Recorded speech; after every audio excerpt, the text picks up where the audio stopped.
প্রিয় শিক্ষার্থীরা, দেখো আমরা এখন একটি খুব গুরুত্বপূর্ণ টপিকস নিয়ে আলোচনা করব। সেটি হচ্ছে পরিসংখ্যানের বহুভুজ অঙ্কন। নবম এবং দশম শ্রেণীর জন্য বহুভুজ খুব ইম্পর্টেন্ট। তো দেখো, এখানে একটি প্রশ্ন আছে, 50 জন শিক্ষার্থীর ওজনের গণসংখ্যা নিবেশন সারণী দেওয়া হলো। আমরা এটা খুব শর্ট টাইমে তোমাদেরকে বুঝাবো। তো দেখো, এখানে একটি সারণী দেওয়া আছে। এই যে দেখো, তোমরা দেখতে পাচ্ছ একটি সারণী। এখানে আছে শ্রেণীব্যাপ্তি এবং গণসংখ্যা। এখানে শ্রেণী লেখাটা ওঠে নাই, শ্রেণীব্যাপ্তি আর গণসংখ্যা দেওয়া আছে, এবং এই সারণী থেকে এখন আমরা বহুভুজ অঙ্কন করব। তো দেখো, আমরা প্রথমে বহুভুজ অঙ্কনের জন্য আমাদেরকে প্রথমে একটি সারণী তৈরি করা লাগবে। যে সারণীর মধ্যে তোমার 3টি কলাম হবে, যে একটি কলাম, 2টি কলাম এবং 3টি কলাম। এই 3টি কলামের মাধ্যমে আমরা বহুভুজ অঙ্কন করব। তো দেখো, কলামের প্রথম অংশে আমরা লিখবো শ্রেণীব্যাপ্তি। প্রথম কলামে লিখবো শ্রেণীব্যাপ্তি, দ্বিতীয় কলামে শ্রেণী মধ্যবিন্দু বা শ্রেণী মধ্যমান, এবং তৃতীয় কলামে আমরা লিখবো গণসংখ্যা। তোমরা অবশ্যই খেয়াল রাখবে যে কোন চিত্র অঙ্কনের জন্য কলামে কি কি লিখতে হয়। তো দেখো, তো 3টি কলাম আমরা লিখলাম। এখন দেখো, এই 3টি কলামের মধ্যে দেখো যে প্রথম কলামে আছে শ্রেণীব্যাপ্তি। তো এখানে কিন্তু প্রশ্নে আছে যে শ্রেণীব্যাপ্তি গুলো আছে। দেখো, যেখানে আছে তোমার 31 থেকে 40, তারপর 41 থেকে 50। হ্যাঁ, এবার শ্রেণীগুলা তুমি এখান থেকে দেখে এখানে লিখবে, সবগুলা শ্রেণী লিখবে 71 থেকে 80 পর্যন্ত। এরপর দেখো, এখানে আছে কি গণসংখ্যা। গণসংখ্যার যে কলাম আছে, এখানে সবগুলা গণসংখ্যা তুমি এখানে লিখবে, যে 8, 12, 20। হ্যাঁ, এগুলো তুমি সব এখানে লিখবে। তাহলে আমরা দেখতে পেলাম কি, যে এখানে 3টি কলামের মধ্যে আমরা 2টি কলাম প্রশ্ন থেকে ফিল আপ করলাম। এখন আমাদের শ্রেণী মধ্যবিন্দু বের করতে হবে। দেখো, শ্রেণী মধ্যবিন্দু বের করার নিয়ম হচ্ছে, একটা শ্রেণী, দেখো যে এটা একটা শ্রেণী, যে 31 থেকে 40 হচ্ছে একটা শ্রেণী।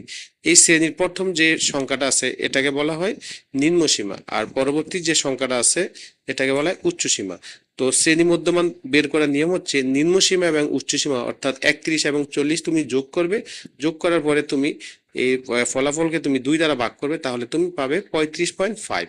একইভাবে যদি তুমি 41 এবং 50কে যোগ করে 2 দ্বারা ভাগ করো, তাহলে এক্ষেত্রে পাবে 45.5।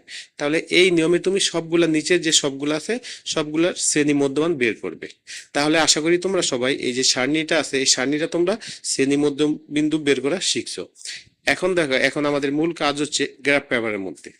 তো দেখো, এই সারণী থেকে আমরা বহুভুজ অঙ্কনের জন্য আমরা একটা গ্রাফ পেপার নিব। দেখো, আমি আগে থেকে অঙ্কন করে রাখছি। তো গ্রাফ পেপার নিয়ে তোমরা প্রথমে তোমরা দেখো, এখানে তোমরা একটা এক্স অক্ষ দিবে, যে এখানে এই বরাবর একটা রেখা টানবে, এবং এটার নাম দিবে এক্স অক্ষ। এটার নাম তোমরা দিবে এক্স অক্ষ। আবার এদিকেও তোমরা বরাবর করে একটি রেখা টানবে, এটার নাম দিবে তোমরা ওয়াই অক্ষ। তাহলে সর্বপ্রথম তোমার কাজ হচ্ছে, এখানে একটি রেখা টানবে, এটার নাম দিবে এক্স অক্ষ, এবং এই বরাবর রেখা টেনে এটার নাম দিবে ওয়াই অক্ষ। আর মূল বিন্দু দিবে, এখানে তুমি দিবে কি 0। তাহলে আশা করি তোমরা এটা বুঝতে পারছো। এখন বহুভুজ অঙ্কনের জন্য তোমার এক্স যে অক্ষ আছে, এই এক্স অক্ষ বরাবর তুমি শ্রেণী মধ্যমানগুলো লিখবে। আবারও বলি, বহুভুজের জন্য আমাদের এক্স অক্ষ বরাবর লিখতে হবে শ্রেণী মধ্যমান। আর এখানে যে ওয়াই অক্ষ আছে, দেখো ওয়াই অক্ষ বরাবর তুমি লিখবে হচ্ছে গণসংখ্যা। তো এখন দেখো, এখানে যে শ্রেণী মধ্যমান আছে, তাহলে আমাদের শ্রেণী মধ্যমান শুরু হচ্ছে 35.5 থেকে, এবং পরবর্তীটা হচ্ছে 45.5। এভাবে যদি আমরা এর আগের শ্রেণী মধ্যমান বের করতে যাই, তাহলে কিন্তু আমাদের পূর্বের শ্রেণী মধ্যবিন্দু আসবে হচ্ছে 25.5। তাহলে তুমি প্রথমে শুরু করবে, এখান থেকে শুরু করবে, এখান থেকে 25.5 দিয়ে শুরু করবে, অর্থাৎ এখানে যে শ্রেণী মধ্যবিন্দু আছে এর পূর্ববর্তীটা তুমি প্রথম লিখবে। তাহলে এখানে লিখবে তুমি 25.5। এরপরে লিখবে তোমার, দেখো যে এরপরে তুমি যে 35.5, অর্থাৎ এরপর তুমি এগুলো সব লিখবে। এখানে যেগুলো আছে সবগুলো তুমি লিখবে। লিখতে লিখতে দেখো, এখানে 75.5। তাহলে এখানে কিন্তু আমরা 75.5 লিখছি।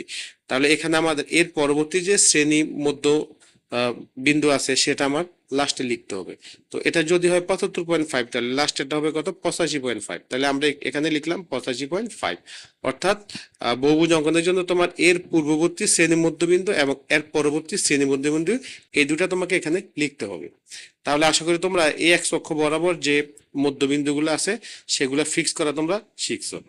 এখন দেখো, এই যে এখন এখানে দেওয়া আছে 35.5 এর গণসংখ্যা কত দেওয়া আছে, 8। আর এখানে গণসংখ্যাগুলো তোমরা এখানে লিখবে, যে এখানে 5, 10, 15, 20, 25। এখন দেখো, এখানে 35.5 এর গণসংখ্যা দেওয়া আছে কত, 8। তাহলে এখন তুমি একটু খেয়াল করো, এখানে এই দেখো, এখানে এই যে 35.5 এর গণসংখ্যা 8, তাহলে এটা হচ্ছে 5 দাগ, এটা হচ্ছে 5 দাগ, 6, 7, এই যে 8, এটা হচ্ছে 8। তারপর দেখো, এখানে 45.5 এর গণসংখ্যা হচ্ছে কত, 12। তাহলে এই যে 45.5 এর গণসংখ্যা, এটা হচ্ছে দশের দাগ। তাহলে এই যে এক গড়ে 1, 11, 12, এই যে, ঠিক আছে। তো এইভাবে তুমি অনুরূপ ভাবে সবগুলা ফিক্স করবে। এবার 55.5, এটা হচ্ছে কত, 20। তাহলে এই যে আমরা 55.5 এর এই যে 5, এই যে 5, 10, 15, এই যে 20। তাহলে যেই বিন্দুগুলো আমরা এখানে ফিক্স করবো সেখানে আমরা বিন্দু দিব, এভাবে বিন্দু স্থাপন করব। তাহলে এভাবে আমরা একইভাবে সবগুলা এখানে আমরা বিন্দু দিব। পরবর্তীতে আমরা এই বিন্দুগুলো যুক্ত করব। অর্থাৎ দেখো, এই যে প্রথমে এখানে একটা বিন্দু পাইছিলাম, এই বিন্দুর সাথে এই বিন্দু স্কেলের সাহায্যে যুক্ত করবে, তারপর এই বিন্দুর সাথে এই বিন্দু স্কেলের সাহায্যে যুক্ত করবে। অর্থাৎ সিরিয়াল টু সিরিয়াল মেনে তুমি বিন্দুগুলা যোগ করবে। যোগ করা শেষ হলে তুমি এখানেও বিন্দুর সাথে মিলিয়ে দিবে। তাহলে তোমার যে বহুভুজ অঙ্কন সেটা হয়ে যাবে। আশা করি তোমরা বহুভুজ অঙ্কন সম্পূর্ণভাবে বুঝতে পারছো। এখন দেখো এটার কিভাবে তুমি লিখছো, এখানে একটু বিবরণ দিয়ে দিবে। দেখো এখানে যে এখানে বলছে সক কাগজে এক্স অক্ষ বরাবর। তাহলে দেখো এই যে এক্স অক্ষ আছে, এই এক্স অক্ষ বরাবর প্রতি এক গড়কে, দেখো এখানে তুমি একটু খেয়াল করো। দেখো এইটা হচ্ছে 25.5 আর এটা হচ্ছে 35.5। তাহলে 25.5 এবং 35.5 এর মাঝখানের গ্যাপ হচ্ছে 10। তাহলে 10 ফিল আপ হচ্ছে কয়টা গড়ের মাধ্যমে? দেখো 1, 2, 3, 4, 5, 5টা গড়ের মাধ্যমে 10 সংখ্যাটি ফিল আপ হচ্ছে। তাহলে এক একটা গড়ে কত করে পড়লো? 2 করে। তাহলে এখানে আমরা লিখতে পারি যে ছক কাগজে 1 ছক বরাবর প্রতি এক গড়কে, তাহলে প্রতি এক গড়কে আমরা এখানে লিখবো 2 একক দূরে। 2 একক দূরে শ্রেণী মধ্যবিন্দু। তাহলে এখানে আমরা 2 একক দূরে লিখলাম কি? শ্রেণী মধ্যবিন্দু। আর ওই অক্ষ বরাবর তোমরা একটু খেয়াল করো, ওই অক্ষ বরাবর দেখো এই যে এখানে দড়ি, এখানে 5, 0 থেকে 5। তাহলে এর মধ্যে গড় হচ্ছে 5টা এবং সংখ্যা হচ্ছে 5। তাহলে এক একটা গড়ে এক একক করে পড়ছে। তাহলে আমরা লিখবো ওয়াই অক্ষ বরাবর, দেখো এখানে তোমরা এই যে ওয়াই অক্ষ বরাবর প্রতি এক গড়কে, তাহলে এখানে প্রতি এক গড়কে এক একক দূরে গণসংখ্যা বসিয়ে বহুভুজ অঙ্কন করা হয়েছে। তাহলে আমরা শিখতে পারলাম যে এক্স অক্ষ বরাবর প্রতি এক গড়কে 2 একক, আর ওয়াই অক্ষ বরাবর প্রতি এক গড়কে 1 একক ধরলাম, ধরে গণসংখ্যা বসিয়ে বহুভুজ অঙ্কন করা হয়েছে। এই লেখাটা তোমরা একটু মুখস্থ করে নিবে।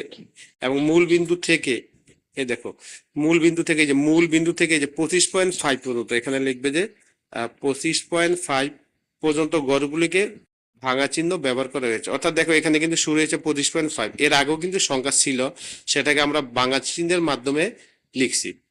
তো তাহলে আশা করি তোমরা গণসংখ্যা বহুভুজ সম্পূর্ণভাবে বুঝতে পারছো। এটা তোমাদের পরীক্ষার জন্য সৃজনশীলের গণনে আসবে। ধন্যবাদ।